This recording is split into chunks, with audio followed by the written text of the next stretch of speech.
তালিকা প্রকাশ করলো না তার মানে একটাই জানে কোনো আইনি জট নেই।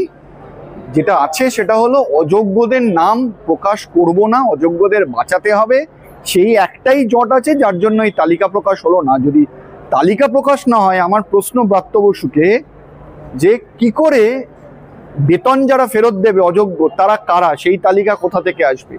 যেসব যোগ্যরা আপনারা বলেছেন স্কুলে পড়াবে ডিসেম্বর অবধি, তারা যোগ্যরা কারা সেই তালিকা কি করে জানা যাবে যদি আপনি তালিকায় প্রকাশ না করেন? তাই এই যে বলছে আইনি জট, কোনো আইনি জট নেই, একটাই জট, অযোগ্যদের বাঁচাতে হবে, অযোগ্যদের নাম বাইরে আনা যাবে না, তাই জন্য এত কিছু, আর কিচ্ছু না।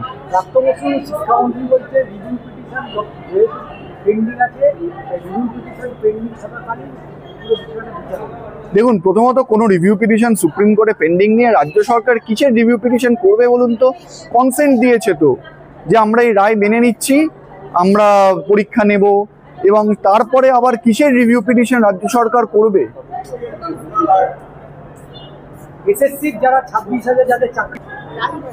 দেখুন, আজকে যেটা হচ্ছে, এনারা তো চাইছি না কিছু, এরা শুধু চাইছে আপনি যোগ্যর তালিকা অযোগ্যর তালিকাটা বার করুন। এবং এসএসসি এতটাই অমানবিক, সেটা বারই কোনো সকালে বলে দিতে পারতো, একদিন আগে বলে দিতে পারতো যে আমরা বার করতে পারবো না।